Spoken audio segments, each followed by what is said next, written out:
பாஜகவை சார்ந்தவர்கள் வைக்கிற கேள்வி என்னன்னா, நாங்க சொல்லவே இல்லை, நீங்க ஏன் பதற? இல்ல இல்ல இல்ல இல்ல, இது வந்து ஜனநாயகமே இருக்காது சார். அதுக்கப்புறம்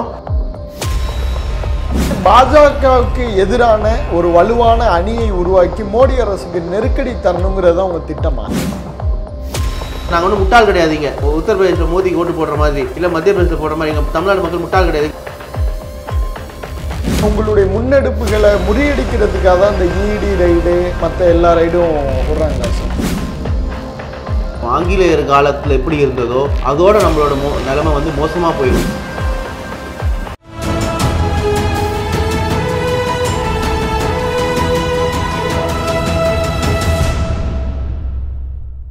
தமிழரம் நேயர்களுக்கு அன்பு வணக்கம். மீண்டும் உங்களை சந்திப்பதில் மிகுந்த மகிழ்ச்சி. இன்றைக்கு நம்மிடையே திமுக செய்தி தொடர்பாளர் திரு சேலம் தரணிதரன் அவர்கள் நம்மோடு இணைந்திருக்கிறார். வாருங்கள் நேயர்களே, சார்ட்ட பேசலாம். வணக்கம். வணக்கம். வணக்கம் சார். சார், நம்முடைய சென்ற காணொலி எல்லார்ட்டையுமே ஒரு பெரிய பேசு பொருளாக போச்சு. இன்னைக்கு ஒரு மிக முக்கியமான ஒரு விஷயம் பற்றி பேசலாம் அப்படின்ட்டு, இந்த தொகுதி மறுசீரமைப்பு, அதில் திமுகவுடைய டிமாண்ட் என்னதான் சார்?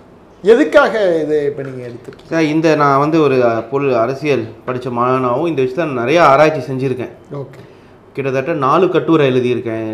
ஒன்று ஒயருக்கு, த ஹிந்து, டைம்ஸ் ஆஃப் இந்தியா, அதுக்கப்புறம் CNN நியூஸ் 18 சேனலுக்கு. ஸோ இன்டெப்த்தாக ஆராய்ச்சி செஞ்சாச்சு. ஸோ இந்த விஷயம் வந்து நம்ம தலைவர் எடுக்கலைன்னா இந்தியா ஜனநாயகமே ஒரு சீரழிஞ்சு இருக்கும். தமிழர்களுக்குன்னு ஒரு இந்த நாட்டில் வந்து ஒரு உரிமையே இல்லாமல் போயிருக்கும். ஆங்கிலேயர் காலத்தில் எப்படி இருந்ததோ அதோட நம்மளோட நிலைமை வந்து மோசமாக போயிடும். இது வந்து நான் திமுக செய்தி தொடர்பாளரா இல்லை, இது திமுக அதிமுக பாஜக பிரச்சனை கிடையாது, சரிங்களா? இது தமிழ்நாட்டு மக்களோட குரல், தென்னிந்தியாவுக்கும் வட இந்தியாவுக்கும் இருக்க குரல். இதை நம்ம சீரியஸாக எடுத்துக்கல அப்படின்னா நமக்கு வந்து இந்த ஜனநாயகத்தில் இருக்கிறதுக்கே பிரயோஜனம் இல்லை. ஒரு அத்தாரிட்டேரியன், ஒரு சர்வதிகார நாட்டில் இருக்கிறது தான் அவ்வளோ மோசமான நிலைமை தான் நமக்கு. அதனால இந்த நேர்கள் வந்து இந்த விஷயத்தெல்லாம் புரிஞ்சிக்கணும். சும்மா பாஜக வந்து சொல்லுவாங்க இதை வந்து அரசியலுக்காக பண்ணுறாங்க, அரசியலுக்காக பண்ணுறாங்க. இந்த விஷயம் முழுக்க அரசியல் கிடையாது. 2 வருஷத்துக்கு முன்னாடியே வெளிநாட்டு ஊடகங்களும் சரி, நம்ம நாட்டில் இருக்கிற ஊடகங்களும் சரி இதை எடுக்க ஆரம்பிச்சிட்டாங்க, சரியா? முதல்ல நம்ம இப்போ இந்த டீலிமிட்டேஷன்னா என்னன்னு பார்ப்போம். தொகுதி வந்து மறுசீரமைக்கிறது தான் டீலிமிட்டேஷன். தொகுதியை மறுசீரமைக்கிறது.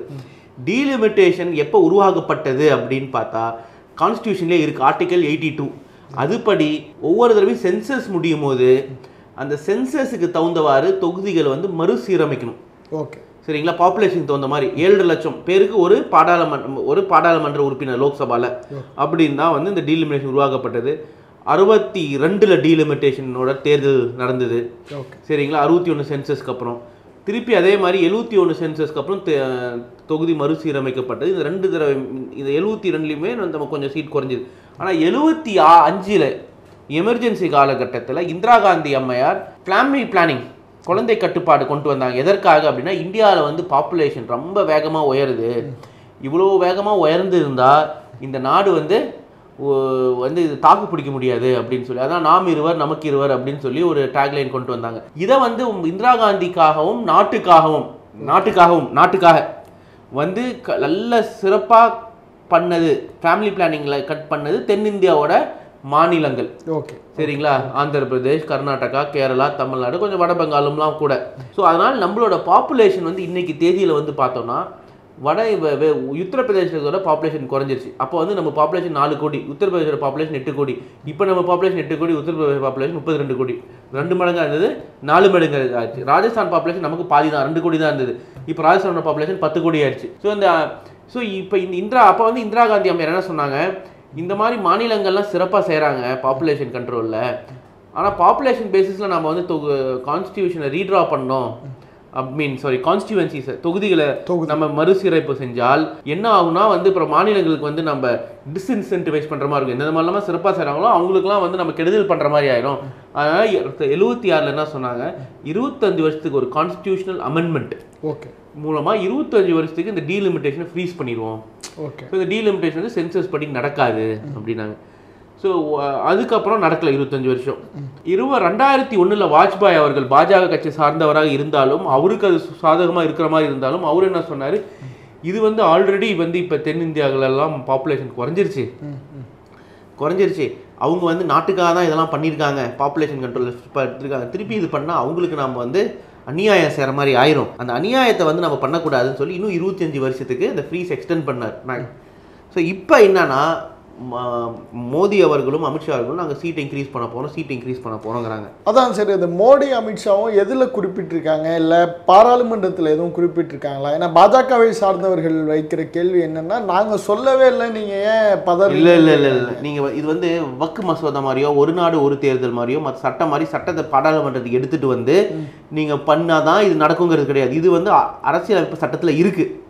ஸோ நீங்கள் தான் இன்னொரு சட்டத்தை எடுத்துகிட்டு வரணும், கான்ஸ்டியூஷன் அமெண்ட்மெண்ட் எடுத்துகிட்டு வரணும். ஒரு அமெண்ட்மெண்ட் எடுத்துகிட்டு வந்து இன்னொரு 25 வருஷத்துக்கு எக்ஸ்டெண்ட் பண்ணணும், இல்லை 5 வருஷத்துக்கு எக்ஸ்டெண்ட் பண்ணி மாநிலங்களை கூப்பிட்டு பேசணும். ஸோ இந்த எக்ஸ்டென்ஷன் வந்து இவங்க பண்ணுறதுக்கு தயாராக இல்லை. ஏன்னா நமக்கு டெல்லியில் வேலை நடக்குதா இல்லையான்னு தெரியும். ஸோ 2 வருஷத்துக்கு முன்னாடியே புது பார்லிமெண்ட் கட்டணும் போது மோடி அவர்கள் சொன்னார், நமக்கு வந்து 30 உத்தரப்பிரதேசம் 40 லட்சம் பேருக்கு ஒரு பாராளுமன்றத்தில் உறுப்பினர் இருக்காரு, சிக்கிமுக்கு வந்து 6 லட்சம் பேருக்கு ஒரு பாராளுமன்ற உறுப்பினர் தான் இருக்காங்க, அதனால அதிகரிக்கணும் அப்படின்னு ஹிண்ட் பண்ணிட்டாங்க. இப்பயும் இந்த பிரச்சனை கையில் எடுத்தும் போது அமித்ஷா வந்து என்ன சொல்றாருன்னா, பாராளுமன்ற உறுப்பினர்கள் எந்த மாநிலத்துக்கும் குறைய மாட்டாங்க அப்படிங்கிறார். வாஸ்தவம், எந்த மாநிலத்திலையும் பாராளுமன்ற உறுப்பினர்கள் குறைய மாட்டார்கள். எதனாலன்னு பார்த்தா எங்கேயுமே பாப்புலேஷன் குறையல. ஆனா என்ன ஆகும்னா சதவீதத்துல நம்மளோட எவ்வளோ பாராளுமன்ற உறுப்பினர்கள் இருக்கிறாங்களோ அது குறையும். 543 39னா 7.18%. ஸோ இப்போ இந்த பாப்புலேஷன் படி பண்ணுறது வந்து ஆல்ரெடி கான்ஸ்டியூஷனில் இருக்குது. 7.5 லட்சம் பேருக்கு ஒரு இது அப்படின்னா வந்து எவ்வளோ வரும் அப்படிங்கிற விஷயம்லாம் இருக்குது. நிறையா நிறுவனங்கள் அதை பற்றி ஒர்க் அவுட் பண்ணி என்ன சொல்லியிருக்காங்கன்னா 888 சீட் ஆகும். 888 சீட் ஆகும்போது தமிழ்நாட்டுக்கு வந்து 49 சீட்டு வரும். ஆனால் உத்தரப்பிரதேஷ்க்கு 80 இருக்கிறது 160 ஆகும், பீகாரில் 40 இருக்கிறது 80 ஆகும். அப்படிங்கும்போது தமிழ்நாட்டோட சதவீதத்தில் சீட் எங்கே டெல்லியில் வந்து 7.20%, 7.18% இருக்கிறது 5% ஆயிரும் அப்படிங்கிறாங்க. தென்னிந்தியாவிலேருந்து கிட்டத்தட்ட 25% பிரதிநிதிகள் எங்கள் பாராளுமன்றத்தில் இருக்குது. அது வந்து 25%லேருந்து 17% ஆயிரும் அப்படின்னு சொல்லியிருக்காங்க. ஆனால் இப்போ அது மட்டும் கிடையாது, இந்த டிஎஃப்ஆர்னு ஒன்று சொல்கிறோம், டோட்டல் ஃபர்டிலிட்டி ரேட், ஒரு குடும்பத்தில் எவ்வளோ குழந்தைங்கன்னு. அது வந்து பீகார் உத்தரப்பிரதேஷ்லாம் கிட்டத்தட்ட 2.5லேருந்து 3.5 வரைக்கும் இருக்குது. ஓகே, அப்படின்னா வந்து ஒரு குடும்பத்தில் 2.5லேருந்து 3 குழந்தை எடுத்துக்கிறாங்க. ஆனால் தமிழ்நாட்டில் கேரளாவெலாம் வந்து பார்த்தீங்கன்னா 1.6 1.7 தான் இருக்குது. அப்படின்னா ரீப்ளேஸ்மெண்ட் லெவலுக்கு கீழே அப்படின்னா இறக்குறாங்கல்ல, பிறக்கிறாங்கல்ல, அதுக்கும் இதுக்கும் ஒத்து பார்த்தா இறக்குறவங்க நிறைய பேர் இருக்காங்க பிறக்கிறதோட. அப்படின்னா இன்னும் ஒரு சில வருஷங்கள் போனால் இங்கே பாப்புலேஷன் குறையும், அங்கே பாப்புலேஷன் எக்ஸ்போனன்ஷியல் அதிகரிக்கும். அப்படின்னா நீங்கள் சென்சஸ் படி இங்கே பாப்புலேஷன் குறையும் போது நீங்கள் ரீட்ரா பண்ணீங்கன்னா இப்போ 5% இருக்குது தமிழ்நாட்டுக்கு. 36 சென்சஸ்க்கு அப்புறம் இப்போ 26 37 சென்சஸ் நடக்குமா, 37 சென்சஸ்க்கு அப்புறம் என்ன ஆகும் அப்படின்னு வந்து பார்த்தா 3% ஆகும். 47 சென்சஸ் 2050 படி என்ன ஆகும்னா 2.5% ஆயிரும். தென்னிந்தியாவோட ரெப்ரசன்டேஷன் 10% ஆயிரும். ஸோ தென்னிந்தியாவில் இருந்து போட பாராளுமன்ற உறுப்பினர்களே 10% தான். ஸோ அப்படின்னா அவங்க 1000 பாராளுமன்றத்தில் 1500 பாராளுமன்ற உறுப்பினர் இருக்காங்க வச்சுக்கோங்க 2050. தமிழ்நாட்டிலேருந்து 150 பாராளுமன்ற உறுப்பினர்கள் தான் இருப்பாங்க. ஆனால் உத்தரப்பிரதேஷ்லேருந்து 300 பாராளுமன்ற உறுப்பினர் இருப்பாங்க. எவ்வளவு 300. பீகார்லேருந்து 120. அதே மாதிரி அந்த 4 மாநிலம் இருக்கு பாருங்க, மத்திய பிரதேஷ், உத்தரப்பிரதேஷ், பீகார், ராஜஸ்தான், அங்கே மட்டுமே கிட்டத்தட்ட 750 பாராளுமன்ற உறுப்பினர்கள் வந்துருவாங்க. 700லேருந்து 800. அது சத்தீஸ்கர்லாம் சேர்த்துனாவே அங்கேயே ஒரு 1000 வந்துடும். அப்படி இருக்கும்போது அங்கே இருக்கவங்க ஓட்டு போட்டால் மட்டுமே யார் முதலமைச்சர் பிரதம மந்திரி ஆகிறாங்கன்னு முடிவு செஞ்சிடலாம். தென்னிந்தியாவில் 10% இருக்கும்போது இங்கே யாரும் பெருசாக கண்டுக்க மாட்டாங்க. ஆனால் இதில் வியப்பான விஷயம் என்ன அப்படின்னு வந்து பார்த்தா, இதில் இந்த மாநிலங்கள் இருக்கு பாருங்க, எங்கெல்லாம் பாப்புலேஷன் கம்மியாக இருக்கோ அந்த மாநிலங்கள் தான் நெட் கிவர்ஸ். என்ன சொல்கிறேன், வரியில் நமக்கு ₹1 வந்தால் 70 பைசா ஒன்றிய அரசுக்கு தரும் தமிழ்நாடு. கர்நாடகா 65 பைசா தரான், தெலுங்கானா 60 பைசா தரான். ஸோ அதனால என்ன ஆகும், ஆனால் இதே உத்தரப்பிரதேஷ் எடுத்துட்டிங்கன்னா ₹1 கொடுத்தா ₹3000 வருது. ஸோ நம்ம கொடுக்குற 60 பைசா, கர்நாடகா கொடுக்குற 50 பைசா, அந்த மாதிரி. ஸோ அப்படின்னா நம்ம கொடுக்குற காசை எடுத்து தான் அங்கே அரசு நடத்தப்படுகிறது. இப்போ பட்ஜெட்டில் எடுத்துட்டிங்கன்னா அவனோட ஓன் டேக்ஸ் ரெவன்யூ, அந்த மாநிலத்தோட வருமானம் கம்மியாக இருக்கும் உத்தரப்பிரதேசில். ஒன்றிய அரசு கொடுக்குற காசு அதிகமாக இருக்கும். ஆனால் இங்கே எடுத்து பார்த்துட்டிங்கன்னா ஒன்றிய அரசு கொடுக்குற காசு நம்ம ஜிடிபியில் வெறும் 1.5% தான், 1.8% தான். மீதி இருக்கிற எல்லாமே மேஜர் போர்ஷன் நம்மளோட பட்ஜெட்டில் வந்து பார்த்தா தமிழ்நாடு மக்களோட காசு. யூபியில் பார்த்தீங்கன்னா நம்மளோட காசு சேர்ந்து தான் அவனால் பட்ஜெட் போட முடியும். ஸோ இது என்ன மாதிரி ஒரு வியப்பான சூழ்நிலை உருவாக்கும்னா, நமக்கு ஜனநாயகத்தில் நம்ம வாக்குக்கு மரியாதை இருக்காது. ஆனால் நம்பு காசை தான் இந்திய அரசு வாங்கி செலவு பண்ணும். ஸோ நம்பு காசை வாங்கி உத்தரப்பிரதேசில் கொடுத்துட்டு உத்தரப்பிரதேசிலிருந்து முடிவு பண்ணுற திட்டங்களை தமிழ்நாட்டில் அமல்படுத்துவாங்க. இது எவ்வளோ பெரிய ஜனநாயக விரோத செயல். இப்போ தமிழ்நாட்டு மக்களுக்கு குரல் மட்டும் போக போகிறது இல்லை, தமிழ்நாட்டு மக்களோட காசு தான் அங்கே போகுது. தமிழ்நாட்டு மக்கள் என்ன உணவு சாப்பிடணும், தமிழ்நாடு மக்கள் என்ன மொழி படிக்கணும், தமிழ்நாடு மக்களுக்கு எங்கே ரோடு தேவை, தமிழ்நாடு மக்களுக்கு எங்கே திட்டங்கள் தேவை, தமிழ்நாடு மக்களுக்கு என்ன மாதிரி திட்டங்கள் தேவை அப்படிங்கிறதையும் ஒன்றிய அரசு முடிவெடுப்பாங்க. எது தமிழ்நாடு மக்கள் ஓட்டு போடாத அரசாங்கம் முடிவெடுக்கும். அப்படின்னா தமிழ்நாட்டு காசு வாங்கிட்டு தமிழ்நாட்டுக்கு இந்த மாதிரியான முடிவு, அதே மாதிரி நம்மளோட முழு காசையும் அப்புறம் வாங்க ஆரம்பிச்சுட்டு இதான் தமிழ்நாடு மக்கள் வரி பணம். ஆனா இந்த வரி பணத்துல நான் உனக்கு 1 ரூபாய் வந்தாலும் உனக்கு 15 பைசா தான் தரேன். இந்த 15 பைசால நீ வந்து இந்த இடத்துல தான் ரோடு போடணும், இந்த கோவில தான் நீ ராமர் கோவில தான் நீ கட்டணும், முருகர் கோவில கட்டக்கூடாது. இந்த மாதிரி விஷயங்கள் எல்லாம் கொண்டு வருவாங்க. இந்த மாதிரி விஷயங்கள்லாம் கொண்டு வந்து நீ மும்மொழி ஹிந்தி தான் படிக்கணும், தமிழ் படிக்கக்கூடாது, தமிழ் காசு ஒதுக்க மாட்டேம்பாங்க. ஆனா அந்த அரசுக்குமே நமக்கும் சம்மந்தமே இருக்காது. ஏன்னா இங்க அந்த அரசுக்கு வந்து 2% ஓட்டு தான் வந்திருக்கும். ஆனா வடக்கு இந்தியாவில் ஓட்டு போட்டிருப்பாங்க. நீங்க 2019 எடுத்தீங்கன்னா பாஜக வந்து இங்க 3-4% கூட ஓட்டு வரல தனிச்சு. ஆனா அவன் தானே நமக்கு திட்டம் கொண்டு வரான், மும்மொழி கொள்கை எடுத்துட்டு வரணுங்கிறாங்க, NEP நீங்க படிக்கணுங்கிறாங்க, சர்வ சமூக சிக்ஷா அபியான் காசு தர மாட்டேங்கிறாங்க. ஸோ அப்படி இருக்கும்போது நம்ம காசை வாங்கி உத்தரப்பிரதேஷுக்கெல்லாம் செலவிட்டுட்டு உத்தரப்பிரதேஷ் மக்கள் தான் இங்கே என்ன நடக்கணும்னு தமிழ்நாட்டில் முடிவு பண்ணுவாங்க. இது வந்து ஒரு ஜனநாயகத்தை கேலி கூத்தாக்குற விஷயம். ஸோ இது வந்து யாருமே சொல்லலையே நாங்கள் மாயப்படுத்தி பேசுகிறோம்னா கிடையவே கிடையாது. ஏன்னா அரசியலமைப்பு சட்டம் 82 இருக்கு, ஆர்டிகல் 82. இதை நீங்கள் ஸ்க்ரீன்ஷாட் எடுத்து உங்கள் இதில் போடணும். ஆர்டிகல் 82 என்ன சொல்லுதுன்னு. தேர்தலுக்காக பதறீங்க அப்படின்னு சொல்கிறாங்க. 2026 தேர்தலுக்கான ஒரு நெரேட்டிவ் செட் பண்ணுறதுக்காக திமுக பதறதுல சொல்கிறாங்க. ஜி 2001 போட்ட ஃப்ரீஸ் 2026 வருது. ஸோ டிசம்பர் 31 முடிஞ்சு அதோட ஜனவரி 1 2026 வந்தால் கோர்ட்டுக்கே போனீங்கனாலும் பாப்புலேஷனை வச்சு தொகுதியை மறுசீரமைக்கிறத மாற்ற முடியாது. எதனாலனா இது ஆர்டிகல் 82 இருக்கு. அந்த அமெண்ட்மெண்ட் வாஜ்பாய் போட்டது 25 வருஷத்துக்கு போட்டது டிசம்பர் 31 2025 முடியுது, 2025 முடிகிறது. ஓ, இந்த புரிதல் பாஜக இல்லாம அவங்க வந்து தெரியாம சொல்லுது. பாஜக தெரியும், அவங்க வந்து இந்த விஷயத்த பண்ணலாங்கிறது முன்னாடியே எடுத்துட்டாங்க. அதனாலதான் ஊடகங்கள் 2 வருஷத்துக்கு முன்னாடியே எடுத்துட்டாங்க. நான் அதோட முதல் கட்டுரை எப்ப எழுதுன தெரியுமா? டீலிமிட்டேஷனை பத்தி எப்ப சார்? 2023 ஜூன்ல எழுதுனேன். ஓ, 2 கட்டுரை. ஒயருக்கு இப்போ கூட எடுத்து போடலாம். 2022 மார்க் பண்ணி நீங்க போடுங்க. CNN நியூஸ் 18க்கும் ஒயருக்கும் எழுதுறது எப்படி? அதை 4 மாசத்துக்கு முன்னாடியே அதை ஒயர்ல வந்து என்கிட்ட கேட்டாங்க. சீதாராம் யெச்சூரி மறைந்தார் இல்லையா, CPM தலைவர், அவங்க மனைவி என்கிட்ட கேட்டாங்க, இந்த மாதிரி டீலிமிட்டேஷன் கொண்டு வராங்க, எனக்கு தகவல் இருக்கு, நீங்க எழுதுங்கன்னு. அதுக்கப்புறம் நான் ஆராய்ச்சி பண்ணி எழுதினேன். அந்த டைம்ல வெளிநாட்டில் இருக்கிற ஆராய்ச்சி நிறுவனம் திங்க் டேங்க்னு சொல்லப்படுறவங்க ஒன்று எழுதினாங்க. அதுக்கப்புறம் கண்டினியூஸா இங்க இருக்க ஊடகங்கள் டைம்ஸ் ஆஃப் இந்தியா எல்லாருமே எழுதுறாங்க 2 வருஷமா இது மாதிரி நடக்க போகுதுன்னு. ஆனால் நம்ம வந்து அமெண்ட்மெண்ட் வரும்னு எதிர்பார்த்தோம். அமெண்ட்மெண்ட் எதுவும் வரல. ஓகே, அந்த கான்ஸ்டிடியூஷனை வந்து இதை ஃப்ரீஸ் பண்ணுற மாதிரி. குறிப்பாக அந்த முதலமைச்சர்களுடைய கூட்டம், அந்த கட்சி தலைவர்களுடைய கூட்டம். இப்போ நம்ம தலைவர் வந்து இந்த விஷயத்தை புரிஞ்சுக்கிட்டாரு, இவங்க ஒன்றிய அரசு பண்ண போகிறது இல்லைன்னு. எதனாலனா நம்ம இந்த விஷயத்தை எழுப்பி 1 மாதம் ஆச்சு. பாராளுமன்றத்தில் மோடி அவர்கள் என்ன சொல்லியிருக்கணும், நாங்கள் வந்து டீலிமிட்டேஷனை ஃப்ரீஸுக்கு கொண்டு போகிறோம் அப்படின்னு சொல்லியிருக்கலாம். இது வரைக்கும் ஃப்ரீஸில் கொண்டு போகிறோம்னு சொன்னாங்களா? சொல்லலை. 2வது, பாராளுமன்றத்தில் உங்களோட சதவீதம் குறையாது அப்படின்னு சொல்லி இருந்திருக்கலாம். சொன்னாங்களா? சீட்டு குறையாதுதாங்க. எனக்கும் தெரியும் சீட்டு குறையாது, நாங்கள் ஒன்றும் முட்டாள் கிடையாதுங்க, சரிங்களா? வடக்கு இந்தியாவில் இருக்க உத்தரப்பிரதேசில் மோடி ஓட்டு போடுற மாதிரி இல்லை மத்திய பிரதேசத்தில் போடுற மாதிரி எங்கள் தமிழ்நாடு மக்கள் முட்டாள் கிடையாது, எங்களுக்கு தெரியும் சீட்டு குறையாதுன்னு. நாங்கள் சொல்கிற ஒரே விஷயம் சதவீதத்தில் குறையக்கூடாது. அது ஏன் சொல்ல பிரைம் சொல்லியிருக்கலாமே. நான் வந்து சரி 25 வருஷம் வேணாம், நான் வந்து இன்னொரு 5 வருஷத்துக்கு நான் வந்து டெம்பரரி ஃப்ரீஸ் போட்டு நான் மாநிலத்தோட கலந்துரையாட போறேன் அப்படின்னு இருக்கலாம். இல்லை 25 வருஷத்துக்கு ஃப்ரீஸ் போட போறேன் அப்படின்னு இருக்கலாம். இல்லை எப்பப்பெல்லாம் மாநிலங்கள் எல்லாம் ஒத்துக்கிறாங்களோ அது வரைக்கும் நான் ஃப்ரீஸில் போட போறேன், மாநிலங்களோட பேசி ஆரம்பிப்போம் அப்படின்னு பாராளுமன்றத்தில் சொல்லியிருக்கலாம். எதுவுமே சொல்லலையே. இவங்க சொல்றது ஒன்று திமுக அரசியலுக்காக பண்றாங்க. பாஸ் இன்னும் 8 மாசம் தான் பாஸ் இருக்கு, அதுக்கு முன்னாடி எதுவும் எடுக்கணும்ல. ஓகே சார், இது வந்து ஒரு மத்திய அரசினுடைய நேரடி கண்காணிப்பில் வர ஒரு திட்டம். அதான் இந்த மாதிரியான தொகுதி வரையறை இது எல்லாமே வந்து இந்த கன்கரண்ட் லிஸ்ட்ல கிடையாது. இது வந்து மத்திய அரசு முடிவெடுக்கிற, அதுல எங்க நாங்க முடிவெடுக்கிறத நாங்க முடிவெடுக்கிறோம்னு சொல்றாங்களே, அதுதான் நம்ம போராட்டம் செய்யறோம். 1965 எதனால வந்து தேசிய மொழி ஹிந்தி ஆக்கணும் நேரு நினைச்சார், ஏன் ஆக்க முடியல? திராவிட முன்னேற்ற கழகம் பண்ண போராட்டம் தானே. 1951 எப்படி வந்து ஜாதி அடிப்படையில் ரிசர்வேஷன் வரணும்னு முடிவாச்சு, first constitution amendment Dravida Munnetra கழகத்தோட போராட்டம் தானே. திராவிட முன்னேற்ற கழகம் போராட்டம் பண்ணி மாற்றங்களை கொண்டு வந்தது இல்லையா அரசாங்கத்துக்கு?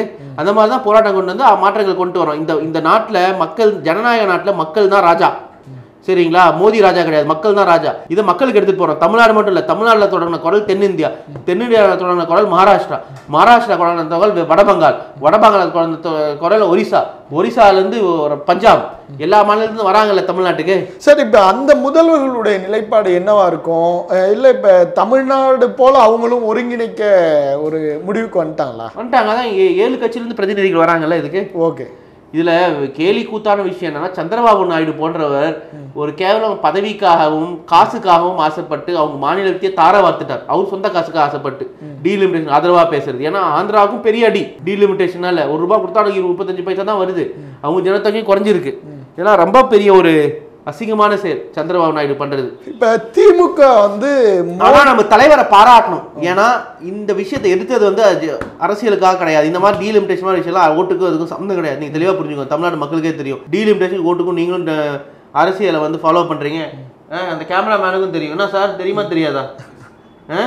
டீலிமிட்டேஷன் மாதிரி விஷயங்கள்லாம் கிடையாது. ஆனாலும் தமிழ்நாட்டு மக்களுக்காக, இந்த நாட்டோட ஜனநாயகத்துக்காக நம்ம அந்த விஷயத்தை எடுத்திருக்கோம். சரி, இப்போ நீங்கள் வந்து பாஜகவுக்கு எதிரான ஒரு வலுவான அணியை உருவாக்கி மோடி அரசுக்கு நெருக்கடி தரணுங்கிறதா உங்கள் திட்டமா? சார், நான் பிகினிங்லேயே சொல்லிட்டேன், இது வந்து மோடி, அமித்ஷா, வாஜ்பாய், ராகுல் காந்தி, எங்கள் தலைவர் எடப்பாடி, மமதாங்கிறது கிடையாது, கெஜ்ரிவாலுங்கிறது. இது வந்து ஜனநாயகமே இருக்காது சார். அதுக்கப்புறம் ஒரு 20 வருஷம் கழிச்சு என்ன ஆகும்? தமிழ்நாட்டிலேருந்து ஒரு 150 1500 பாராளுமன்ற உறுப்பினர் இருக்காங்க 2055. தமிழ்நாட்டில் தென்னிந்தியாவிலேருந்து வெறும் 130 தான் இருக்காங்க. தமிழ்நாட்டிலேருந்து 49 தான் இருக்காங்க. ஸோ உங்களுக்கு நீங்கள் வந்து ஒரு ஆட்சி எதிர்பார்த்து ஓட்டு போடுறீங்க, ஆனால் அந்த அரசாங்கம் வரதே இல்லை. எல்லாம் வடக்கிந்தியாவில் இருக்கிற 4-5 மாநிலம் சொல்கிறது மட்டும்தான் நடக்குது. அப்படி ஒரு சூழ்நிலையில் இருக்கும்போது அவனோட திட்டமாக இங்கே கொண்டு வந்து உங்கள் இனத்தையும் உங்கள் மதத்தையும் உங்களோட கலாச்சாரத்தையும் உங்களோட மொழியையும் உங்களோட வழிபாடு முறையும் கம்ப்ளீட்டாக அழிக்கிறாங்க. மக்கள் வந்து இங்கே போராட்டம் செய்ய மாட்டாங்களா? இலங்கையில் நடந்தது இங்கே நடக்காதா? அதெல்லாம் நடக்கக்கூடாது. இந்த நாட்டு ஜனநாயகம் இருக்கணும் அப்படிங்கிறது தான் மோதிக்கு ஒன்று புரியணும். இந்த இந்தியா மாதிரி ஒரு இவ்வளோ வித்தியாசமான மொழிகள் பேசுகிற மக்கள் இருக்கிற நாடு இருக்கா உலகத்தில் அப்படின்னு பார்த்தா கிடையாது. எத்தனோ லிங்குவிஸ்டிக் டைவர்ஸ் அப்படின்னா பல கலாச்சாரம் பல இனத்தை கொண்ட மக்கள் இங்கே இருக்காங்க. நீங்கள் நார்த் ஈஸ்ட் போங்க, அவங்க மொழி உணவு எல்லாமே வேறு, உடை பண்பாடு. நார்த் ஈஸ்ட்டில் 7 மாநிலம் இருக்கிறாங்க, அங்கே 7 மாநிலம் வெவ்வேறு மொழி. அதே மாதிரி வட பெங்கால் எடுத்துக்கோங்க, அவங்களோட உணவு கலாச்சாரம் மொழி வேறு. தமிழ்நாடு எடுத்துக்கோங்க, உணவு மொழி கலாச்சாரம் வேறு.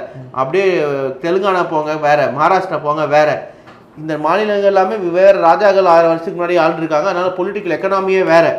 ஸோ அப்படி இருக்க எல்லா மக்களையும் நீ ஒரே மொழி தான் பேசணும், ஒரே உணவு தான் சாப்பிடணும், ஒரே தரப்பு ஆட்சி தான் இருக்குன்னா அது எப்படி இந்த நாடு இருக்க முடியும்? இங்கே ஸ்பெயின் இருக்குது. ஸ்பெயினில் எல்லாரும் என்ன மொழி பேசுகிறாங்க? ஸ்பானிஷ் பேசுகிறாங்க.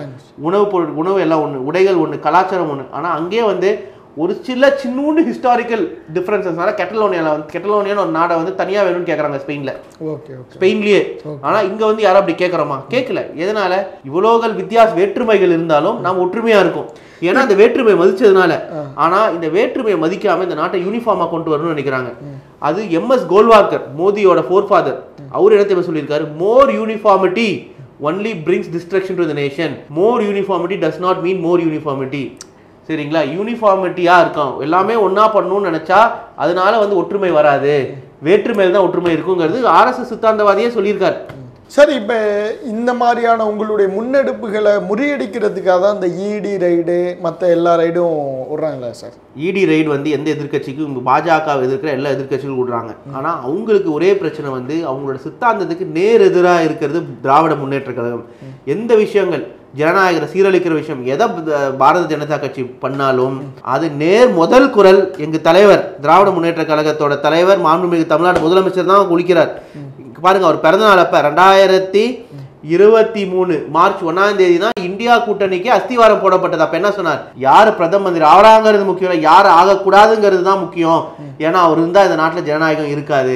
இந்தியா ஃபார் இந்தியா அப்படின்னு சொன்னது யாரு? நம்ம தலைவர் தான். அதனாலதான் வந்து இப்போ ஒரு கூட்டாட்சி நடத்திட்டு இருக்கு. 400 சீட்டு வாங்கும்னு சொன்ன பாஜக இப்போ கூட்டாட்சி இருக்காங்க. அவங்க சீட்டே வந்து 310 230 240 வந்துருச்சு. வடக்கில் ஒற்றுமை இருந்திருந்தா நம்ம தலைவர் நான் சொல்றதை கேட்டிருந்தா இங்க வந்து காங்கிரஸ் ஆட்சி, இந்தியா கூட்டணி ஆட்சி தான், திராவிட முன்னேற்ற கழகமும் அதில் கூட்டா இருந்த ஒரு ஆட்சியை தான் இருந்திருக்கும். நம்ம தலைவர் தான் வழிநடத்தியிருப்பார் இந்தியாவையே. ஸோ அந்த அளவுக்கு ஒரு தொலைநோக்கு பார்வையோடு நம்ம பார்க்குறோம். சிஏ குரல் கொடுத்தோம், என்ஆர்சி குரல் கொடுத்தோம், நீட் குரல் கொடுத்துட்டே இருக்கும். அதே மாதிரி மும்மொழி கொள்கை குரல் கொடுக்குறோம், என்இபி குரல் கொடுக்குறோம், மாநில உரிமைகளை குரல் கொடுக்குறோம். மாநில உரிமைகள் குரல் கொடுக்குற முதலமைச்சர் முதல் இடத்துல இருப்பார் நம்ம முதலமைச்சர். சார், இப்போ நிறைவா இந்த தொகுதி மறுசீரமைப்பு இதில் நாளைக்கு முதல்வர் எடுக்க போட முடிவு வந்து இந்தியாவிற்கான என்ன மெசேஜை கம்யூனிகேட் பண்ணுறாரு சார் ஸ்டாலின்? இந்தியாவில் இருக்கிற ஆல்ரெடி அனைத்து கட்சி கூட்டம் நடத்தியாச்சு. தமிழ்நாட்டில் அனைத்து கட்சி கூட்டம், அனைத்து கட்சிகள் எல்லாருமே பாஜக மாதிரி ஒரு நோட்டா கட்சி தவிர எல்லா கட்சியுமே வந்து டீலிமிட்டேஷன் வரக்கூடாதுன்னு தான் இருக்காங்க. பாஜக கூட்டணியில் இருக்க பாட்டாளி மக்கள் கட்சியினர் அவங்க ஆதரவு தெரிவிச்சிட்டாங்க. அதிமுக வந்து ஆதரவு வந்திருக்கு, திராவிட முன்னேற்ற கழகம் என்ன முடிவு எடுக்கிறோமோ. ஸோ இப்போ வந்து அனைத்து இந்தியா கூட்டம் வந்து இந்தியா ஃபுல்லாக இருக்கிற யாரெல்லாம் நமக்கு ஆதரவு தராங்களோ அவங்கெல்லாம் கூப்பிட்டு கலந்துரையாடி ஒரு ரெசல்யூஷன் பாஸ் பண்ணி அந்தந்த மாநிலங்கள்லையும் பிரச்சாரங்கள் மேற்கொள்ளப்படும். இந்தியாவில் இருக்கிற மக்கள் எல்லாருக்கும் இந்த விழிப்புணர்வு கொண்டு வரலாம் அப்படின்னு. எங்கெங்கெல்லாம் பாஜகவுக்கு பிளைண்டாக ஓட்டு போடுறாங்களோ அவங்கள தவிர எல்லா மாநிலங்களுக்கும் இந்த சப்போர்ட் வரணும் அப்படின்னா. இதுக்கு ஆங்கிலத்தில் ஒரு பேர் இருக்குது, ஜெரிமேண்டரிங் அப்படின்னு. என்னன்னா அவங்களுக்கு எப்படி சூட்டபுளாக இருக்கோ அந்த மாதிரி தொகுதிகளை மறுசீரமைச்சுக்கிறது. எங்கெங்கெல்லாம் பாப்புலேஷன் அதிகமாக இருக்கோ அந்தந்த மாநிலங்கள்லாம் பாஜகவுக்கு சப்போர்ட் பண்ணுறதுனால பாஜக என்ன நினைக்கிறாங்கன்னா தொகுதி பாப்புலேஷன் படி தொகுதியை மறுசீரமைச்சிட்டா நமக்கு சாதகமாக இருக்கும். உதாரணம் வந்து 2019 வந்து உத்தரப்பிரதேஷ், பீகார், ராஜஸ்தான், சத்தீஸ்கர், மத்திய பிரதேஷ், குஜராத், மகாராஷ்டிரா இந்த மாநிலங்களில் மட்டுமே அவனுக்கு வந்து வந்த 310 எம்பிகளில் 260 எம்பிகள் அங்கேருந்து தான் வந்திருக்காங்க. ஓகே, நன்றி.